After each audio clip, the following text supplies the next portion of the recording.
Bahujan Samaj party Morena Sheopur Lok Sabha से चुनाव लड़े रमेश चंद गर्ग हमारे साथ जुड़े हुए हैं और जिस प्रकार से उन्होंने काम करने की जो ठानी है, यानी चुनाव हारने के बाद, चुनाव जीतने के बाद लोग अक्सर गायब हो जाते हैं।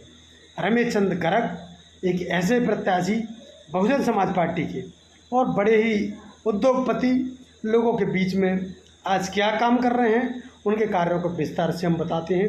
तब तक हमारे साथ बने रहिए, उनसे जान लेते हैं कि आखिर चुनाव तो लोग हारते हैं, चुनाव तो लोग जीतते हैं, उसके बाद मैदान से गायब हो जाते हैं, लेकिन आप मैदान में टिके रहे और जो क्रिया कर रहे हो उससे आपको क्या लगता है।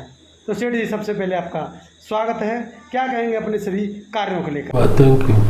क्या कहेंगे, कल आपने एक उद्घाटन किया है एक अस्पताल का, और उससे पहले भी तमाम जो स्कूलों की गोद लेने की जो प्रक्रिया बनी है, क्या क्या मूलभूत सुविधाएं हैं जिनको आप देने के लिए जा रहे हैं लोगों को? अपने क्षेत्र के विकास के लिए सबसे जो आवश्यक जो दो मूल बातें हैं वो शिक्षा और स्वास्थ्य।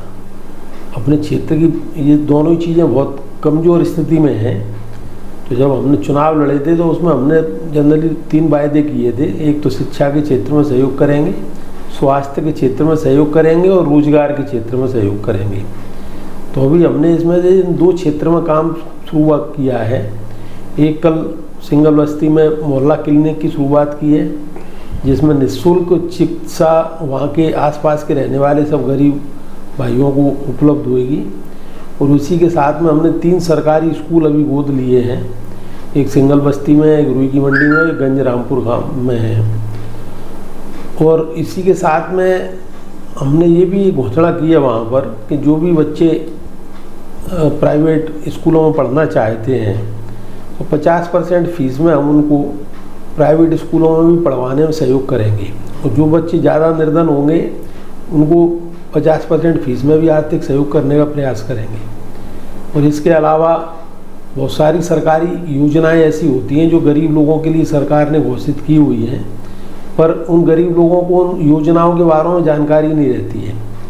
और जो इनको जानकारी भी रहती है और वो जाते भी हैं तो सरकारी दफ्तरों में चक्कर लगा के परेशान होकर के घर बैठ जाते हैं। इस तरीके के जो सरकारी लाभ होंगे गरीब लोगों के लिए, जो सरकार ने घोषणाएं कर रखी हैं, उनमें भी हमने वहाँ पर एक जो ऑफिस खोला है, उसमें जो हमारे एक पेड कर्मचारी बैठेंगे वो लोगों की मदद करेंगे। सरकारी उन सुविधाओं को दिलवाने में जो भी सरकारी फॉर्मेलिटी होंगी, कुछ डॉक्यूमेंट्स की फॉर्मेलिटी होंगी, वो पूरा करवाने में सहयोग प्रदान करेंगे।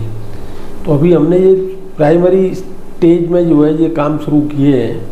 कुछ दिन इनका रिजल्ट देखने के बाद फिर हम आगे बढ़ेंगे। बाकी और तमाम जो प्रक्रिया हैं, आपने जैसे चुनावी वायदे करने के बाद आप लगातार क्षेत्र में जा रहे हैं। अभी तमाम लोग, एक बात और नई सामने आती है कि KSOL के जो संचालक हैं उन्होंने रोज़गार भी क्षेत्र में बहुत दिया है। रोज़गार के क्षेत्र में एक क्या हम करने के लिए जा रहे हैं, क्या सोच रहे हैं हम लोग? देखो, रोजगार के क्षेत्र में भी जो है कुटीर उद्योग टाइप की बहुत सारी सरकारी फैसिलिटियाँ ऐसी हैं जिसमें यदि कोई गरीब भाई हमारे कुछ कुटीर उद्योग टाइप के धंधे जो है करना चाहें तो सरकार की तरफ से उनमें काफ़ी फैसिलिटियाँ रहती हैं। उसके बारे में भी हम अध्ययन कर रहे हैं और धीरे धीरे करके उसमें भी थोड़ा सा हम काम करना शुरू करेंगे। इस प्रकार से अग्रवाल महासभा और आप भी उसके संरक्षक हैं और तमाम जो आपकी टीम उसमें काम कर रही है, स्कूलों में क्या कुछ मतलब व्यवस्थाएं करवाने जा रहे हैं? देखो, स्कूलों की जो व्यवस्था हमने देखी कि एक तो वहाँ पे बैठने उठने की व्यवस्था प्रॉपर नहीं है। बरसात के टाइम में स्कूलों की छतें लीक कर रही हैं, तो ये छतों की रिपेयर है, बैठने उठने की व्यवस्था वो ठीक करना है। फिर उसके बाद में जो है अभी बरसात ख़त्म होने के बाद क्लासरूमों की रंगाई पुताई है, आसपास में गंदगी की सफाई है। और इसके अलावा जो है टीचिंग के ऊपर भी ध्यान देंगे। जैसे अभी रुई की मंडी में हम लोग प्रयास कर रहे हैं कि 2 इंग्लिश पढ़ाने वाली मैडम जो है वहाँ पे प्राइवेट उपलब्ध करा रहे हैं जो बच्चों को इंग्लिश पढ़ाएंगी। कुछ वहाँ पे हमको जो देखने में आया है, स्कूलों में बच्चे जो है जो संख्या लिखी रहती है उससे कम बच्चे आते हैं। बल्कि मैं इस्लामपुरा में वो सिंगल बस्ती में जो स्कूल है उसमें तो 50% बच्चों की हाजिरी के मुताबिक 50% ही बच्चे आते हैं। तो उसकी जब जानकारी करी गई तो कुछ बच्चे ऐसे भी मिले जिनके घर में कोई कमाने वाला नहीं है, तो बेचारे बहुत कम रुपयों में दूसरों के यहाँ नौकरी करने चले जाते हैं बजाय पढ़ाई के। इस बात का भी हम अध्ययन कर रहे हैं। और ऐसे जो बच्चे होंगे वो जो 1500-2000 रुपया के लिए नौकरी करने जाते हैं, हमारा प्रयास होगा कि हम समाज की तरफ से उन लोगों को उतना आर्थिक योगदान दे करके और जोर देंगे कि वो पढ़ाई पर ध्यान दें बजाय नौकरी करने के। इसके अलावा और भी जो स्कूल से संबंधित फैसिलिटियाँ होंगी उसका हम अध्ययन कर रहे हैं। जो ज़रूरतें होंगी वो हम समाज के द्वारा उनको उपलब्ध कराएंगे। प्रथम चरण में कितने स्कूलों पे मतलब काम करने का प्लान है और 6 सालों पे कितना प्लान बनाया है? अभी हमने शुरुआत 3 स्कूल से की है और एक मोहल्ला क्लिनिक खोला है। जरा 2-4 महीने इनके रिजल्ट देखते हैं, क्या रिजल्ट आते हैं, उसके बाद हम आगे बढ़ेंगे। और चैनल के माध्यम से क्या लोगों से क्या अपील करना चाहोगे?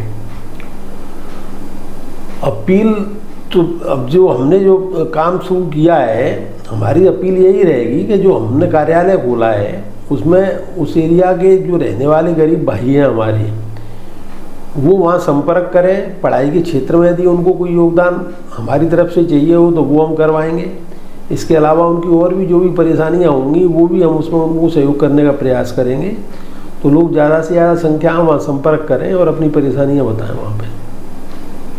चलिए, तो गर्ग साहब का स्पष्ट रूप से एक लोगों को दिशा निर्देश भी है कि जितने भी लोग हैं, जो बच्चे जहाँ पर पढ़ रहे हैं स्कूलों में, वहाँ पर भी थोड़ा सा अपने बच्चों को देखें जाकर और उनकी शिक्षा पर भी ध्यान देने का काम करें। वहीं अगर स्वास्थ्य के क्षेत्र में जो लोग इलाज कराने के लिए जाते हैं तो इन चिकित्सालयों पर जाएं और बाकी जो किस प्रकार से यहाँ पर लोग काम कर रहे हैं उसको भी देखकर और अपनी रिपोर्टिंग के माध्यम से हम आपको लेकर आएंगे अगले एपिसोड में कि किस प्रकार का जो काम चल रहा है क्षेत्र में, कितने लोग रोज़ाना इलाज कराने जाते हैं, कितने लोगों को वहाँ पर फ़ायदा मिला। ये सभी हम अपने यूट्यूब चैनलों और फेसबुक और इंस्टाग्राम के माध्यम से आप सभी लोगों तक पहुँचाने का काम करेंगे।